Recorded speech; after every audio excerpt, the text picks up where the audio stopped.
Баршаңызға сәлем, қайырлы күн баршаңызға. Бүгін осындай өте дәмді, жұп-жұмсақ пирог дайындайтын боламыз. Бұл пирогты түрік кексі деп те атайды.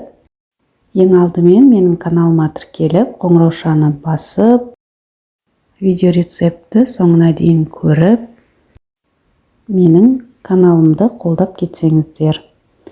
Бірінші осындай ыдысқа 2 жұмыртқаны салып, венчикпен араластырып, үстіне шекер саламыз, тағы да араластырамыз. Миксермен араластырсаңыздар да болады. Және сұйық май құйдым.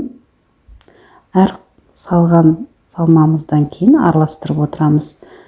Сүт құйдым, тағы да араластырдым. Енді құрғақ ингредиенттерден ұнның үстіне какао салдым және разрыхлитель салып, қопсытқыш салып, електің ішінде араластырып аламыз. Ингредиенттерінің барлығын описание бөліміне жазып кетемін. Кіріп көріп, тура осы рецептпен жасап көріңіздер. Енді осы құрғақ ингредиентімізді жұмыртқалы массамызға бөліп, венчикпен араластырып отырып, түйіршік қалмағанша біркелкі етіп араластырып аламыз. Описание бөлімінде өте жылдам және оңай дайындалатын тағамдардың рецепттерін көріп, дайындап көріңіздер. Міне осындай масса шығу керек. Қатты қою емес. Осындай таба алып, жақсылап сары майымызбен майлап аламыз.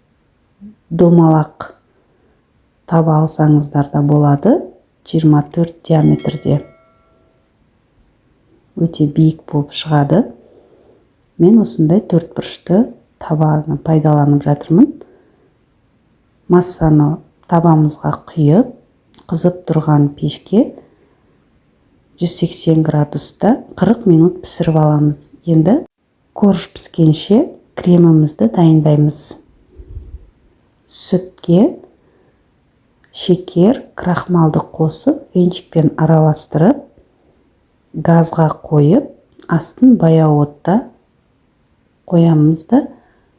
Үстіне 2 қасық, ас қасық ұн салып, баяу отта қоюланғанша араластырып тұрамыз. Міндетті түрде араластыру керек. Міне осындай қою болып шыққан кезде үстіне сары майды салып, ерігенін күтеміз. Жақсылап біркелкі етіп араластырамыз. Біздің креміміз дайын болды. Корж бізде пісті. Какао менде қатты қоңыр болып шықпады. Сіздер килограмдап сатылатын жақсы какаоны пайдалансаңыздар, өте әдемі қап-қара шоколадный болып шығады.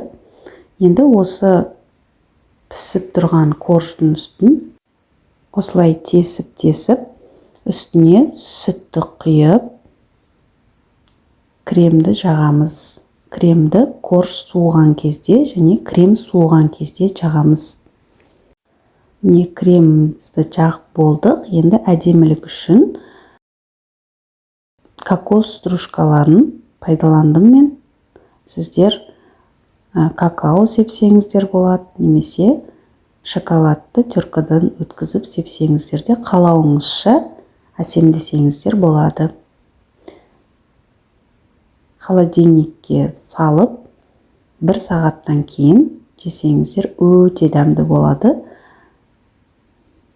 Міне жұп-жұмсақ, ауызда еритін тортымыз дайын болды. Өте әдемі болып шықты. Дәмі де, түрі де. Міне сіздерге жеп көрсетіп жатырмын. Сіздерге рецепт ұнап жатқан болса, WhatsApp желісіне тарата отыруларыңызды сұраймын. Жұп-жұмсақ өте дәмді. Қонақ келгенде де, балаларға да осылай пісіріп берсеңіздер, ұнайтынына сенімдімін. Каналыма тіркеліп қоюды ұмытпаңыз. Сіздермен бірге болған Гүлнұр Темировна.